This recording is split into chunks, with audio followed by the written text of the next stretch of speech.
안녕하십니까. 반갑습니다. 오늘은 제가 인터뷰 2가 아니라 인터뷰어로 국민 여러분들이 만나고 싶어하는, 또 말씀을 듣고 싶어하는 분들을 이렇게 뵙고 그 말씀을 청해 듣는 총리의 인터뷰 두 번째 시간입니다. 지난 1월인가요? 제가 이재명 대통령님하고 그런 얘기를 나눴던 적이 있습니다. 우리 국가의 비전이 뭐가 돼야 되는가. 그때 저는 우리 백범김구 선생님 말씀을 하면서 결국 우리가 가야 될 길은 문화국가 아닌가 이렇게 생각한다라는 말씀을 드렸습니다. 대통령께서 그때는 대통령 되기 전이죠. 본인도 그거에 대해서 전적으로 공감을 한다라고 말씀하셨는데, 다만 지금 나라가 너무 어려우니까 지금은 성장을 회복해야 될 시기다. 민주주의를 회복해야 될 시기고, 그런데 민주주의와 성장을 회복하고 나면 결국 우리가 가야 할 길은 문화국가다라는 것에 공감한다라는 그런 이야기를 나눴던 기억이 납니다. 대한민국의 꿈, 문화국가로 가는 데 있어서 지금은 전 세계인들이 K-팝, K-푸드, K-드라마, K-무비 여러 가지에 대해서 평가하고 인정하고 열광도 하는데, 그중에 빼놓을 수 없는 것 하나가 뭐냐. 저는 오늘 우리가 만나볼 분이 상징하고 있고 또 그 중요한 역할을 하고 계신 K-e스포츠, K-게임이 아닌가 이렇게 생각합니다. 소개 안 해도 다들 아실 것 같은, 그리고 이미 예고가 되어 있는 분입니다. e스포츠를 대표하는 페이커 이상혁 선수를 오늘 모셨습니다. 사실 소개 안 해도 될 것 같고요. 워낙 역사적인 위대한 기록을 세운 거죠. 지난 11월 9일에 롤드컵 그 사상 첫 3연패, 그리고 통산 6번째 우승? 그렇죠? 예. 그래서 그 e스포츠에 있어서도 대단한 기록을 세웠지만, 동세대의 청년들에게도 하나의 꿈으로 자리 잡고 있는 분입니다. 오늘 우리 함께 모시고 e스포츠, 또 한국의 어떤 문화, 그리고 또 개인적인 이야기까지 말씀을 좀 드리려고 합니다. 우선 시작을 어떻게 할까 제가 생각을 했는데, 이번에 이제 대기록을 세우는 과정이 쉽지 않았을 텐데, 그것을 이루고 난 어떤 소회랄까? 이것을 인사 겸해서 첫 말씀을 청해 듣는 걸로 시작하겠습니다. 네. 그래도 소개는 드려야 될 것 같아서. 안녕하십니까. 저는 프로게이머로 활동하고 있고, 지금은 T1이라는 팀에서 롤 프로게이머로 활동하고 있습니다. 페이커 이상혁입니다. 박수 한번 다시. 저희가 지난달에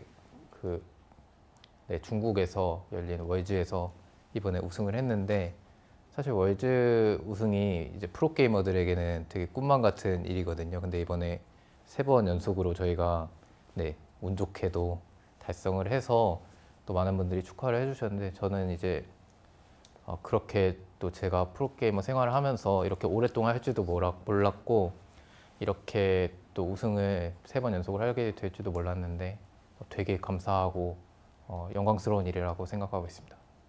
제가 사실 지금 딱 말씀 들으면서 귀에 딱 꽂히는 단어가 2개 있었어요. 대략 이런 경우에 이렇게 질문을 하면은 아주 최고로 잘하는 분들이 나 운이 좋았다, 참 감사한다, 이런 얘기를 하시는데, 딱 우리 이상혁 선수가 또 그런 말씀을 하시네요. 제가 사실은요, 누구를 만나도 늘 하는 질문이 하나 있어요. 원래 꿈이 뭐였냐? 태어났을 때 원래 꿈이 뭐였냐? 그러니까 원래 꿈이 어떤 거였는지 참 궁금해요. 저는 진짜 대부분의 학생이 그랬듯이, 어렸을 때 이제 제가 학생일 때는 프로게이머가 되기 전에는, 그때는 그냥 시키는 거 열심히 하고 공부하라고 하니까 하고, 근데 나는 또 게임을 좋아하니까 게임을 나중에 하면 좋지 않을까, 게임이 재밌다, 약간 이 정도였지 막 거창한 꿈이 있고 그런 사람은 아니었다고 저는 생각이 들고요. 그래서 예전에는 그냥 막연하게만 프로게이머가 나중에 되면은 재밌겠다라는 생각이 있었는데, 오히려 저는 이제 프로게이머가 되고 나서 좀 더 프로게이머에 진심이 된 것 같아요.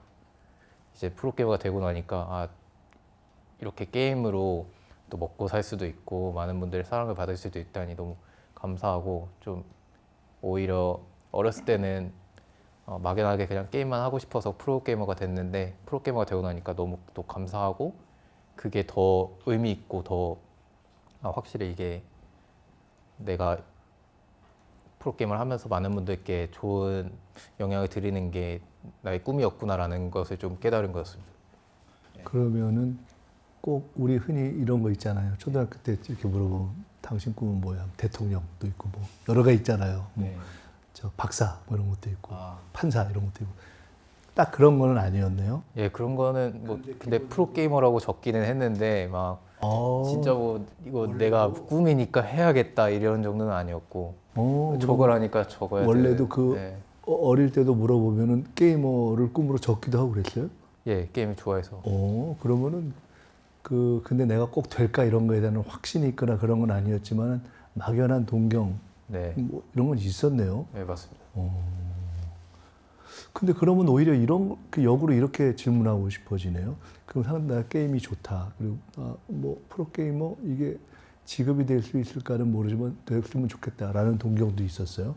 근데 그러면 실제로 처음에 이걸 정말 직업으로 내가 딱 이 길을 가야지라고 결정하는 과정에서 제일 고민은 뭐였어요? 네, 처음 프로가 됐을 때 했던 고민은 돈을 잘 벌 수 있을까? 네. 지금은 좀 벌죠? 지금은 너무 네. 너무 많이 벌어요? 과하게? 너무 감사하게도 네, 잘. 그때는 그게 고민이었군요. 네, 그때는 이제 아무래도 프로게이머들이 수명도 짧고 미래도 좀 보장되지 않았고 그때 이제 막 스타크래프트 세대가 이제 좀 리그가 끝날 때쯤이라서 네, 그때는 사실 선수들이 거의 10년 이상 하는 거는 꿈꾸기도 어려웠고 그리고 이렇게 요즘에는 선수들이 억대 연봉 받는 선수들이 굉장히 많은데 예전에는 진짜 엄청 네, 꿈꾸기가 좀 어려웠던 그런 때라서 그렇게 딱 선택해서 내가 이 길로 가야지라고 할 때 제일 큰 고민이 이게 정말 내가 먹고 사는 것으로서의 어떤 직업으로서의 보장이 될까? 이 고민이 있었다는 거잖아요. 네 맞습니다. 그리고 원래 처음에 할 때는 이제 학업을 포기해야 되니까 그런 부분에 대한 좀 걱정이 조금은 있었는데 저는 근데 개인적으로는 이렇게 프로게이머 생활하면서 돈을 못 벌어도 그래도 이게 나에게 좀 좋은 경험이 되겠구나라는 생각이 저는 조금 있었어서 그런 경험을 쌓자라는 생각으로 했던 것 같아요. 그럼 또 굉장히 상투적인 질문. 그때 반대는 안 했어요? 부모님이? 또는 제일 심하게 반대를 한 분은 없어요? 네, 감사하게도 반대해 주시기보다는 좀 지지를 해 주셨던 것 같아요. 제가 좀 하고 싶은 것을 하게끔 저희 아버지께서 네, 말씀해 주셔가지고 네, 저는 제가 하고 싶은 것을 좀 편하게 했던 것 같습니다. 굉장히 큰 정말 어떻게 보면은 도움이랄까 복이랄까 그런 거네요. 그는 일반적으로 부모님, 아버님이 이렇게 어려서부터 내가 하는 어떤 판단이나 선택에 대해서 좀 응원형이셨나 보죠? 네, 제가 그래도 학교 다닐 때 좀 할 거 하고 게임 했어가지고 그런지 좀 열심히 하고 싶은 걸 해라 이렇게 말씀해 주신 것 같아요. 여러 가지가 생각이 나는데 한편으로는 우리 애가 그 시점에 지금 그 선택을 하실 때 그 시점에 그 길을 가겠다고 할 때 다른 부모들이었으면 어땠을까 하는 생각도 좀 들고 또 한편으로는 사회적 시선에 있어서 흔히 이야기하는 이거 약간 안 좋은 시선에서 보는 사회적 시선도 있잖아요. 중독이다 아니다. 그래서 최근에 대통령이 게임은 중독 물질이 아니다 뭐 이런 얘기도 하시고 그런 적 있는데 그냥 지금이라면은 다른 후배들이 또 다른 청년들이 직업으로서 나의 삶을 걸 그런 길로 가려고 할 때 그에 대해서 혹시 우려하는 그 다른 후배들의 부모가 있다면 부모들이 그분들에게는 뭐라고 얘기할 것 같아요? 너무나 타당한 걱정이죠. 예, 프로게이머를 하겠다고 하는데 프로게이머 너무 어렵잖아요. 근데 그냥 프로게이머가 되고 싶어하는 아이들은 제 또래 때도 많았었는데 요즘에는 더 많을 것 같아요. 게임에 대한 관심도 커지고 그냥 게임이 재밌으니까 게이머 해야겠다라고 하면은 솔직히 부모 입장에서는 어렵죠. 근데 어쨌든 저는 만약에 제가 부모가 입장이 된다면은 좀 우리 자녀가 뭘 하고 싶어 하는지 왜 하고 싶어 하는지 정도는 좀 궁금해 할 것 같아요. 근데 현실적으로 뭐 프로게이머가 되게 어려우니까 그건 좀 현실적인 문제니까 좀 타협을 해야 되는 부분도 있죠. 오히려 본인이 지금 부모 입장에서 내 아이가 그런 선택을 하겠다고 이렇게 이야기를 해온다면 상당히 신중해질 수도 있겠네. 그쵸. 같이 고민을 해봐야 될 것 같아요. 근데 막 선뜻 허락해 주지는 않을 것 같아요. 저 같아도. 예. 그거 참, 갑자기 우리 아버님 생각이 나네요. 우리 아버님은 제가 뭘 하든 무조건 제가 알아서 할 거야 이렇게 늘 말씀하시는 분인데 저는 지금 저를 생각하면서 저를 만든 가장 큰 힘이 저희 아버지였다고 생각을 해요. 그 시대에 비춰서 굉장히 좀 리버럴하다고 할까 그런 분이었는데 그게 지나고 나면 최대의 힘이었던 것 같아요. 제가 지금까지 오는 데 있어서. 근데 제가 저를 요새 보면 내가 우리 아버지만큼 그렇게 일종의 자유로운 판단을 자식들한테 하게 하나?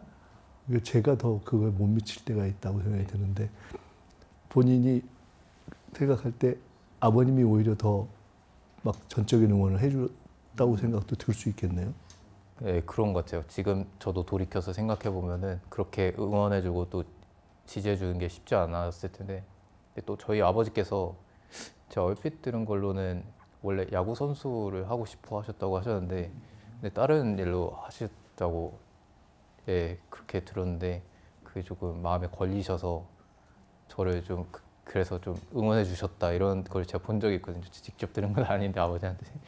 네, 그래서 아무튼 뭐 저도 그게 되게 감사하게 생각하고 또 제가 하고 싶은 걸 또 열심히 하게 응원해 주시는 게 그 시대에서도 사실 쉽지 않았을 텐데 말씀하신 것처럼. 그러네요. 이 스포츠 뭐 전체에 대한 어떤 무슨 제도적인 어떤 방향 이런 얘기는 조금 뒤에 하고 저는 오늘 이렇게 뵙고 나니까 개인적인 흥미, 개인적인 관심이 훨씬 지금 더 많이 생기는데 우선 저는 사실 관심은 있어요. 이 스포츠에 대해서. 근데 거의 잘 몰라요.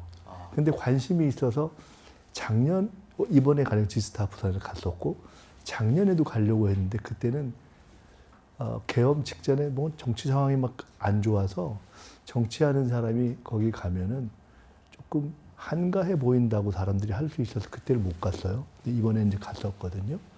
근데 제가 이제 관심 있으니까 보는데,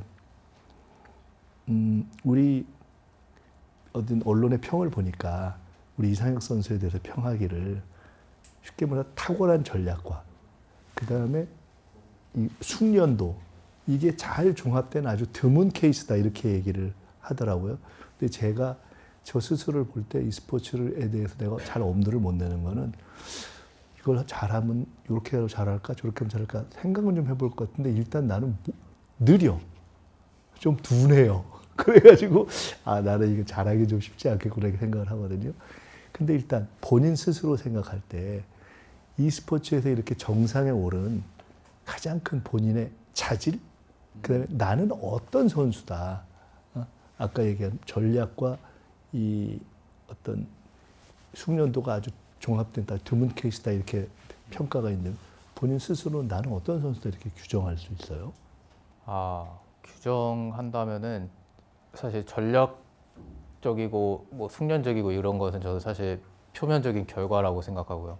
그걸 좀 제 특성이 나타난 거는 저는 제가 게임을 워낙 좋아해가지고 옛날 제가 게임을 한 6살, 7살 때부터 했었는데 그때부터 뭐랄까 한번 게임을 하면은 꽂혀가지고 이거를 어떻게 하면 더 잘할 수 있을지 막 뭐 옛날 게임 뭐 갤러그 뭐 킹콩 이런 거 해도 이건 어떻게 이 게임은 뭘로 이루어져 있는지 좀 그런 거를 좀 탐구하는 그런 열정이 저는 제일 컸던 것 같아요. 예.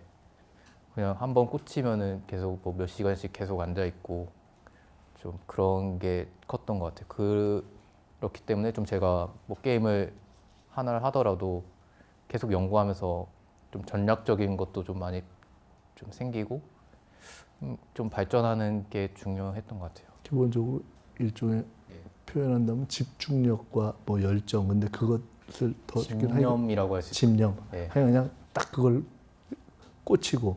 근데 그건 사실 워낙 좋아해서 또 그런 게 시작이네요. 예. 이건 어떻게 돼요? 이게 게임이 무슨 그냥 나 혼자가 아니라 지금 우승하고 이런 거는 일종의 팀플레이 측면이 있잖아요. 네네. 근데 그것은 그런 내가 좋아하고 잘하는 집중력을 뛰어넘은 리더의 역할과 기능이라는 측면이 있잖아요. 이제 모든 스포츠에서 사실은 리더가 누구냐, 주장이 누구냐가 판세와 결과를 바꿔버리잖아요. 근데 그거는 지금 말씀하신 좋아함, 집중력, 꽂힘 이것만으로는 해결 안 되는 그쵸. 영역이 있잖아요. 네, 그 맞습니다. 리더의 역할은. 이번에도 보니까 제가 보니까 다른 팀원을 이렇게 다독이고 뭐 이런 등등의 모습들이 좀 인상적이고 그런 것이 있었는데 그런 리더십은 어떻게 길러지는지 그건 좋아함만으로 길러지진 않잖아요. 또 그 스포츠에서 리더십의 핵심은 뭔지 뭐 이런 거 예를 들어 본인은 어떻게 그런 리더로서 성장했는지 또는 뭐가 리더십의 핵심이라고 보는지 그 한번 리더십에 대해서 한번 좀 말씀 좀 해주세요. 저는 리더 스타일이 아니거든요. 저는 리더 스타일이 아니고 아까 말씀드린 것처럼 저 어렸을 때부터 집에서 게임만 해가지고 사람들이랑 나가서 노는 거 안 좋아하고 예, 뭐 좀 막 교류하고 리더가 되는 거는 더더욱 아니었는데 제가 게이머 생활을 지금 거의 13년 프로게이머로서 한 13년째 하고 있는데 프로 생활 하다 보면은 그게 좀 필요할 때가 있더라고요. 그래서 생기니까 이거는 우리 팀이 이기기 위해서 내가 이기기 위해서 우리 팀을 좀 다독일 필요가 있고 팀원들을 좀 더 잘하게 해줘야겠다라는 생각이 들면서 거기서부터 이제 좀 저는 리더가 되려면 뭐가 필요한지 뭐 책도 좀 읽어보고 아 그런 책도 읽었어요? 예, 리더십 관련된 책도 한 뭐 대여섯 권 정도 읽고 그리고 뭐 팀원들이 어떻게 하면 좀 잘할 수 있을지에 대한 좀 고민을 많이 했던 것 같아요. 그러면서 좀 그런 것들을 제가 행동으로 하기도 하고 생각도 하다 보니까 좀 더 팀원들에게 많은 것들을 좀 해주려면은 뭐가 필요한지 좀 더 배운 것 같아요. 그러면은 책도 읽고 실전도 하고 이렇게 경험을 하면서 배운 이상혁의 리더학. 내가 보는 리더십의 핵심은 이거더라. 1, 2, 3 뭐예요? 일단은 가장 중요한 건 좀 믿을 수 있는 사람이어야 된다인 것 같아요. 그 다른 사람들로 하여금 내가 좀 신뢰가 있는 사람이 되어야 모범이 되어야 된다라고 생각이 들고 그래서 이제 뭐 게임 같은 경우에는 저는 뭐 오랫동안 연습하고 계속해서 발전하려는 의지를 좀 계속 행동으로서 좀 보여주면은 저 사람은 게이머로서 되게 훌륭하구나라고 생각이 드는 거고 네 그래서 좀 제일 중요한 건 좀 실천력인 것 같아요. 먼저 앞장서서 잘하고 플레이를 잘하고 뭐 연습도 열심히 하고 이런 게 좀 중요한 것 같고 또 하나는 뭔가 좀 도움을 줘야 된다. 그거는 꼭 게임뿐만 아니라 네, 게임뿐만 아니라 일상에서 네, 일상에서도 좀 도움을 줘야 된다라는 같은 이렇게 팀원들끼리는 게임 이외에도 그 삶의 상당 부분을 많이 개방하고 서로 알고 공유하고 그렇게 하나요? 예, 그렇게 하는 게 저는 바람직하다고 생각하고 사실 뭐 제가 아직도 뭐 그런 리더 역할을 잘하는 건 아니지만 그래도 제가 저의 장점을 좀 많이 살리려고 하고 있어요. 그냥 저는 게임 열정이 있으니까 계속 그런 열정을 좀 보여주는 걸 좀 우선순위로 하는 것 같습니다. 그럼 또 조금 다른 질문. 지금 아까 리더십 얘기했는데 이게 모든 일이 이렇게 이게 뭐 더구나 게임 엄청나게 치열한 거잖아요. 사실 그 상황을 견뎌내고 유지하고 이게 쉽지 않잖아요. 흔히 우리가 얘기하는 멘탈 유지하는 게 멘탈을 유지하는 본인의 어떤 방법 또는 멘탈이 제일 흔들릴 때는 어떤 때인가? 내가 회고해 볼 때 나 이때 멘탈 최고 나가더라. 그 다음에 나뿐만 아니라 리더십과 연결해서 옆에 있는 사람들의 멘탈을 함께 유지하게 해주는 법은 뭔가? 요 멘탈에 대해서 한번. 제가 원래 좀 천성이 좀 차분한 편이긴 한데 그런 것 같긴 해요. 예. 왜냐면 지금 얘기를 이렇게 하는 거 들어보니까. 예, 게임할 때도 좀 차분한 편이긴 한데 근데 게임 하다 보면 좀 감정적일 때도 있고 좀 뭐랄까 그 감정적인 걸로 인해서 게임이 잘 안 될 때도 있기는 한데 그럴 때 멘탈 관리하는 거는 저는 그것도 좀 공부를 많이 했어요. 책으로. 예, 책을 좀 많이 배웠고 마인드 컨트롤을 좀 잘해야죠. 이게 게임을 하면서 뭔가 좀 결과가 안 좋게 나오더라도 괜찮다라는 그런 믿음이 있어야 돼요. 그게 이제 그냥 괜찮다 괜찮다 이게 아니라 그런 결과라는 게 제가 좀 정할 수 없는 거잖아요. 그러니까 저의 과정에 좀 더 집중하려고 하고 그런 과정이 더 중요하다고 스스로 좀 믿는 것 같아요. 저는 이렇게 해보니까 우리도 긴장도가 꽤 높은 직업인데 멘탈, 정신적인 걸 유지하는데 말씀하신 그런 원래의 좀 차분함 이런 것이 뭐 좋죠. 그러면 더 작동하고 그러면서 이제 경험이 쌓이는 거고 한데 건강도 상당히 중요하거든요. 기본 체력이 다시 받쳐지지 않으면 이게 못 받쳐주니까 건강은 어떻게 뭐 관리를 할까? 또 다른 선수들은 주로 어떤 게 가령 이렇게 게임하고 스포츠하고 하는 데서 제일 좀 많이 하는 건강관리 방법이에요? 저희가 말씀하신 것처럼 멘탈 관리에 있어서 몸이 진짜 거의 대부분을 차지할 정도로 그런 중요하다고 것 같아요. 생각하거든요. 해보면. 근데 저희 이제 e스포츠에서는 사실 체계적인 운동도 있긴 한데 체계적으로 이제 선수들한테 운동을 시켜주기도 하는데 보통은 좀 개인이 관리하는 게 많죠. 체계적으로 시켜준다는 건 무슨 뭐 헬스 이런 거? 예, 아, 헬스나 뭐 저희 회사에 운동하는 곳이 있는데 뭐 거기서 와서 뭐 트레이닝을 해준다던가 그런 것도 있는데 보통 개인이 관리하는 게 많은 것 같아요. 본인이 혹시 좋아하는 운동 있어요? 저는 원래 몇 년 전에는 달리기를 되게 좋아했었는데 무릎이 좀 안 좋아져가지고 예, 수영 요즘에 좀 많이 하고 있습니다. 아까 마인드 컨트롤 한다는 건 특별히 뭐 그것도 좀 마인드 컨트롤과 관련돼서 좀 이렇게 시도해보고 효험을 본 게 있어요? 제일 좋은 건 심호흡이죠. 심호흡. 예, 제일 좋은 건 심호흡이고 스트레스 높아질 때는 심호흡을 해요? 예, 이렇게 심호흡하는 게 어느 책을 봐도 심호흡하라고 많이 하더라고요. 예. 아니다. 그저 잠깐만 그 말씀 들으니까 지금 우리 상혁 선수 말씀 중에 많이 나오는 게 책하고 공부예요.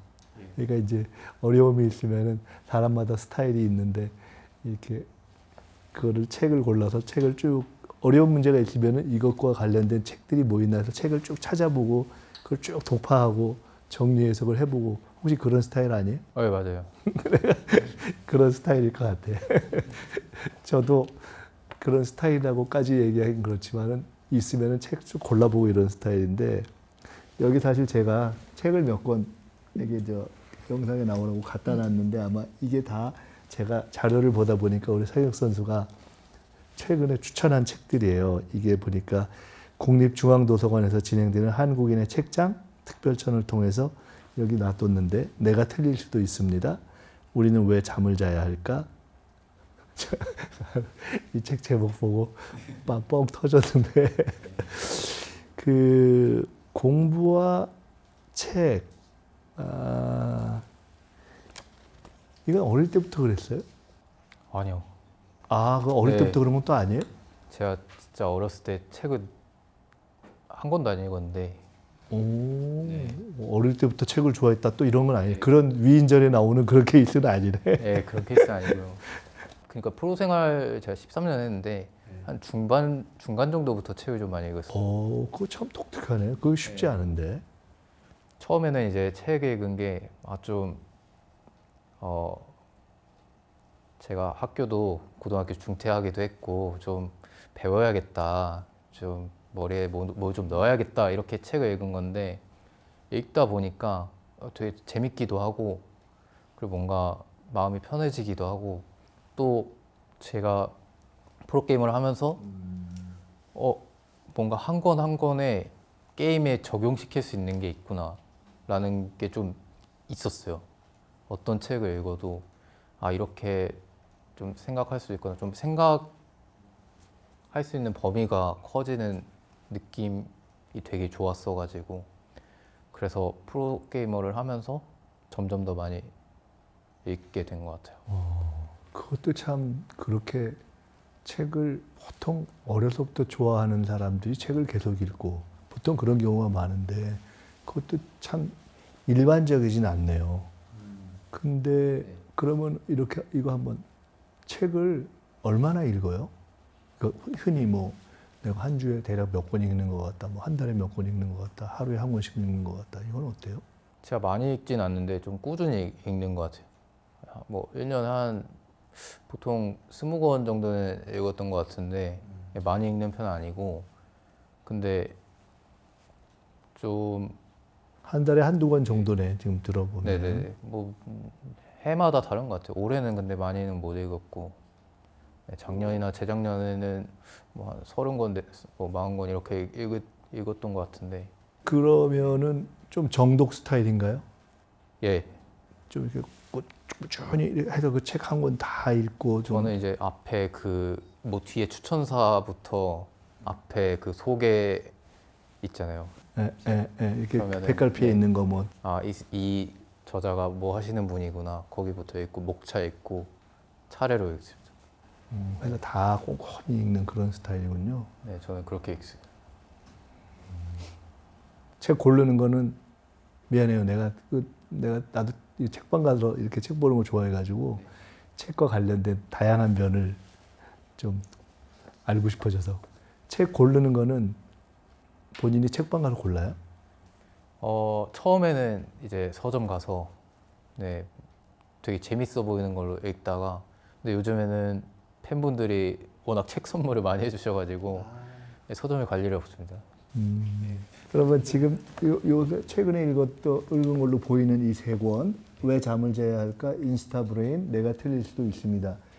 요 다 소개해 주면 좋지만 이 중에서 제일 또는 딱 생각이 나거나 이거 추천할 만한. 사실 이거 세 권 다 제가 고른 책은 아닌데 네, 팬분들이 주신 것 중에 되게 좋았어서 네. 제일이라고 할 수는 없지만 그 중에 하나를 한번 좀 간단한 소개와 본인에게 가졌던 어떤 영감, 느낌이 좋았던 측면 얘기해 준다면. 저는 내가 틀릴 수도 있습니다. 저기 맨 위에 있는 저 책이 가장 좋았고 가장 많이 추천드리는 예. 책이고요. 이름도 어렵네요. 비온 나티코 린데블란드. 근데 숲속의 현자가 전하는 마지막 인생 수업. 스웨덴 분이네요. 네.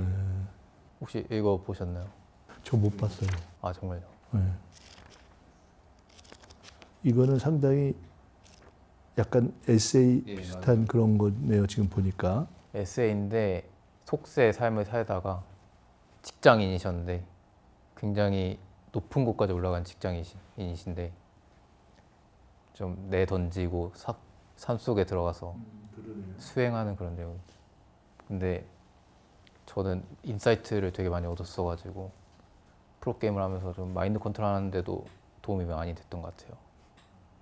갑자기 궁금해지는데 다른 팀원들 있잖아요. 네. 대부분 이 e스포츠 프로게이머 하는 분들이 본인처럼 책을 많이 읽나요? 아니면 다? 전혀 아닙니다. 아, 그건 아니에요? 네. 아, 달라요? 본인이 아주 예외적인 케이스네? 네. 이제 게이머들은 워낙 뭐랄까 좀 자극적인 거를 좋아해가지고 이런 좀 정적인 거는 별로 안 좋아합니다. 나는 이 모델만 따라가면 훌륭한 프로게이머가 될 수 있나 하고 따라가는 거 한번 연구해 보려고 했더니 꼭 그건 아니래. 딴 분들은 다르네.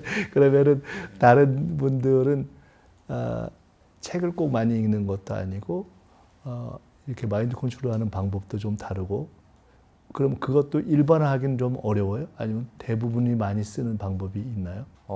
진짜 선수마다 다른데 보통 뭐 그냥 그거는 일반 사람들이랑 똑같은 것 같아요. 네.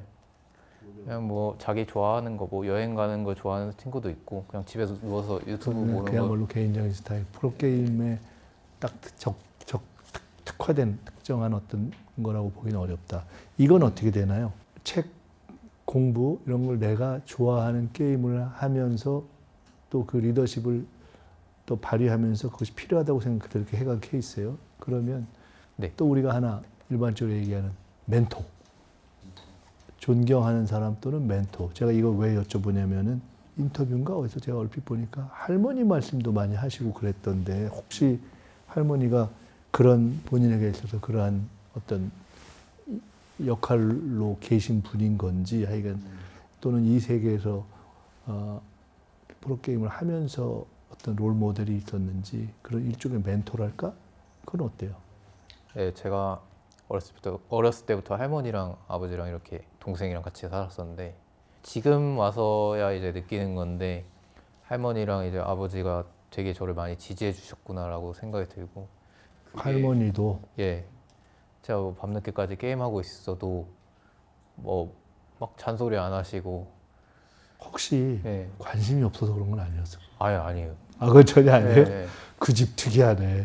아버지뿐만 아니라 할머니도 보통 같으면 아버지도 그렇고 할머니도 그렇고 아유 쟤 또 저러고 있다 이럴 텐데 그 집은 전혀 할머니 달랐네요. 요즘에도 뭐 매일같이 아침에 뭐 사랑합니다, 고맙습니다 이런 그 사진 같은 거 보내주시고 할머니? 예, 오, 할머니가 연세가 이제 얼마나 되셨는지? 할머니 거의 40년생이십니다. 40년생이시면은 그러네요. 80대 중반. 아, 할머니 참 멋지시네. 예, 오. 완전 너무 건강하셔가지고 근데 할머니가 또 그렇게 해주시는 게 되게 저에게 도움이 많이 된 것 같아요. 그리고 뭐 어렸을 때도 뭐 남한테 좀 베풀면서 살아야 된다. 뭐 남 탓하면 안 된다. 이런 말씀 하셨는데 어렸을 때는 뭐 아, 그렇구나라고 했는데 지금 생각해 보면은 그런 말씀들이 또 제가 뭐 살아가는 데 있어서 저의 가치관이 돼주신 거죠. 혹시 형제가 있나요? 제 동생이 한 명 있습니다. 동생은 전혀 다른 스타일이에요. 동생은 저랑 다르게 운동하고 저랑 완전 달라요. 성격은. 근데 성격은 다른데 거기도 본인이 원하는 일을 하고 그에 대해서 할머니든 아버님이든 지지하는 그런 환경 속에서 자기 길을 가고 있어요. 네, 지금 동생도 운동을 좋아해가지고 운동 쪽 하고 있습니다. 오늘 하여간 개인적으로 제가 흥미로운 말씀을 많이 들었습니다. 조금 이제 방향을 이제 바꿔볼게요. 한두 가지만 더 말씀을. 이상혁 선수가 어떤 그런 제도와 정책 이런 거를 다 그런 관점에서 고민하고 어떤 걸 다 내야 될 책임이 있고 그런 건 아니지만은 아까 말씀처럼 우리나라가 앞으로 이제 세계적으로 문화국가로 가는 데 있어서 e스포츠도 굉장히 중요한 영역이다 이렇게 많이들 얘기하잖아요. 네. 그렇게 발전해 가는 데 있어서 그 안에서 쭉 이렇게 봐온 사람으로서 제일 좀 문제점이랄까 본인이 느끼기에 그리고 이런 대목이 좀 고쳐졌으면 좋겠다. 또 이런 대목이 좀 더 좀 이렇게 좀 잘 됐으면 좋겠다. 컸으면 좋겠다. 그 대목 한번 그런 정책적인 얘기 한번 말씀 들어보고 싶네요. 제가 처음에 프로게이머 됐을 때는 되게 그런 인식이나 제도적인 거나 되게 미비했었는데 아까 말씀하신 것처럼 지금은 이런 게임 산업을 우리나라의 핵심 산업으로 점점 바뀌어 나가는 걸 제가 좀 보면서 그런 인식이나 뭐 정책이나 이런 것들은 굉장히 지금 저는 좋다고 좋아지고 있죠. 네, 예. 생각이 들고 제 관점에서는 게임 산업적인 관점에서는 사실 e스포츠가 우리나라가 세계에서 가장 잘하고 그리고 많은 사람들에게 인기 있고 최근에도 뭐 저도 이제 개인적으로는 좀 인기가 해외에서 많아지고 있구나라는 생각이 좀 느껴지기는 하는데 그거에 비해서 게임 산업 자체는 그런 뭐 우리나라 게임이나 그런 게 아직 1등은 아니라고 저는 알고 있거든요. 우리나라가 아무래도 뭐 제가 봤을 때는 양산형 게임이나 좀 뭐랄까 사람들에게 인사이트를 주고 뭔가 좀 영감을 주는 그런 게임보다는 단기적인 수익에 좀 급급한 게임들이 좀 많아지고 있다고 개인적으로 많이 느껴요. 그래서 중간에 잠깐만 잊어버릴까 봐. 인사이트를 상대적으로 더 좀 주는 게임. 그냥 막 자극적인 것보다. 이라면 예를 들어 어떤 거예요? 본인이. 제가 좀 최근에 콘솔 게임을 좀 했었는데 콘솔 게임이 이렇게 오락기 가지고 하는 게임이 있는데, 근데 외국 게임이었는데 뭔가 인공지능이 뭐 미래에 대해서 예를 들어서 뭐 한 20년 뒤의 미래라고 생각하고 그때의 상황을 좀 시뮬레이션하는 그런 게임이 있었어요. 근데 그걸 하면서 아 이거는 우리가 이제 가야 할 길에서 좀 철학적인 고민을 해야 되는 부분이 있구나라는 인사이트를 좀 받은 게임이 있었는데, 그게 이제 인터랙티브 무비형 게임이 있거든요. 그래서 게임을 하는데 영화를 보는 것 같은, 뭐 보통 우리가 영화 같은 걸 보면은 좀 인사이트를 얻기도 하잖아요. 근데 양산형 게임 같은 경우에는 그냥 뭐랄까 그냥 가챠 게임, 뭐 그냥 뽑기 하고 좀 캐릭터를 성장시켜서 좀 만족감을 얻는 그런 게임 같은 경우에는 그런 인사이트를 얻기가 굉장히 어렵거든요. 근데 그런 이유가 이제 그런 뭐랄까 스토리가 있고 되게 좀 잘 만들어진 게임 같은 경우에는 되게 리스크가 크잖아요. 아무래도 게임사 입장에서는 만들기도 어렵고 수익성 내기도 어렵고, 그렇다 보니까 좀 그런, 저는 개인적으로는 게임이 이제 단순히 오락이나 사람들에게 뭐 재미를 주고 좀 시간 때우기 이런, 뭐 물론 이제 산업적으로는 필요하기는 하겠지만 그런 것보다는 좀 많은 사람들에게 더 영감을 주고 동기를 주고 좀 긍정적인 영향도 주면서 좀 영화나 뭐 좀 다른 컨텐츠처럼 좀 그렇게 됐으면 하는 바람은 있죠. 저는 그게 바람직하다고는 생각이 들어요. 예. 게임 그 자체가 이 사람들에게 인사이트를 주고 더 철학적이고 하여간 그런 어디 진정하게 문화적일 수 있는 예. 그런 쪽으로 가는 것이 좋겠다. 저 측면 한 가지만 더 여쭤볼게요. 실제로 하는 선수들, 현재 우리 제도에서 선수들의 어떤 움직이는 환경이라든가 또는 그에 대한 보호라든가 권익이라든가 이런 측면에서도 개선점이 있나요? 사실 그렇게 불편함을 느끼진 않았어요. 저는 최근에 뭐 되게 처우도 좋고 이제 사람 뭐 팬분들도 네.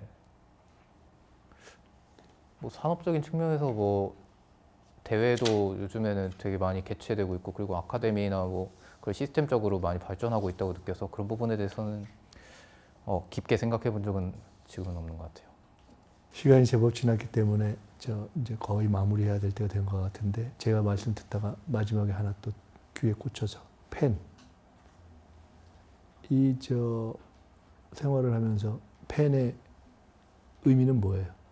저는 프로게이머 생활하면서 팬분들에 대한 그런 감사함이 너무 컸고, 그 게이머를 떠나서 저희가 사람으로 살아가면서 많은 사람들의 응원을 받고 관심을 받는다는 게 굉장히 뜻깊은 일이잖아요. 그렇죠. 예, 뜻깊은 일이고 그거 이상의 의미가 있을까 싶을 정도로 저는 팬분들의 그런 관심과 사랑을 받는 게 제가 이제 프로게임을 하는 목표이자 목적이 됐고, 그렇기 때문에 저의 의미라고도 할 수 있을 것 같아요. 팬분들은. 예. 팬들의 존재와 관계 자체가 의미이자 목적이 예, 됐다. 목표, 네. 아마 그런 마음을 갖고 있기 때문에 팬들도 아마 사격 선수한테 그런 걸 느끼겠죠. 아마 그런 서로의 일체감, 교감 이런 것이 굉장히 중요한 관계가 되어버린 어떤 사람이 된 거 아닐까, 이런 생각을 제가 지금 마지막 말씀을 들으면서 생각이 되네요. 오늘 하여간 참 바쁜데 우리 있잖아요, 총리실에서 네. 우리 이상혁 선수 이렇게 인터뷰 한번 하자고 이렇게 섭외할 때 정말 뜨거웠어요. 일단 첫째, 모시기 어려운 분이야. 시간 만들기도 어려워. 그 다음에 또 하나는 오늘 오신다고 하니까 평소 저에게는 전혀 보이지 않던 관심을 우리 총리실 직원들이 다 저거 여기 지금 쫙 저기 지금 이렇게 서가지고 아주 이렇게 실제 모습을 보고 싶어 하고, 아까 해외에서 뭐 그렇다 이런 얘기도 했는데 그게 다 부담되지만 감사하고 귀한 거죠. 그리고 저는 오늘 말씀드리면서 참 좋았던 게 흔히 우리가 한국에서 이제는 한국을 대표하는 여러 얼굴 중에 한 분인데 그런 어떤 책임감 같은 것들을 이렇게 몸에 지니고 있다는 것을 보기가 참 좋다 하는 생각이 들었습니다. 오늘 마무리하시면서 참 이렇게 다시 한번 시간을 이렇게 내준 것 고맙고요. 팬들에게 또는 뭐 후배들에게 또는 나라에 세상에 하고 싶은 얘기 있으시면 한두 마디 이렇게 하시면서 인사말 겸 마무리해 주시면 좋을 것 같은데요. 네, 저는 팬분들께 먼저 말씀드리자면 항상 응원해 주시는 팬분들께 정말 감사드리고요. 네, 앞으로도 프로게이머로서 열심히 활동하면서 팬분들께 좋은 영감을 많이 드리고 싶고요. 그리고 오늘 또 이렇게 네, 잘 여쭤봐 주시고 초대해 주셔서 감사드립니다. 많이 배울 수 있었습니다. 고맙습니다. 아까 처음에 말씀 시작하실 때 하셨던 그런 열정이 처음처럼 계속 유지되시기를 바라고 또 그 열정이 오늘까지 있게 해주셨던 할머니와 아버님을 포함한 가족들의 응원이 또 계속 되기를 바라고 그러면서 본인도 팬들과의 관계가 잘 유지되면서 우리 사회와 우리 국가에서 좋은 위치로서 역할을 계속 해주시면 좋겠다 하는 말씀 드리면서 오늘 총리의 인터뷰를 마치겠습니다. 고맙습니다. 감사합니다.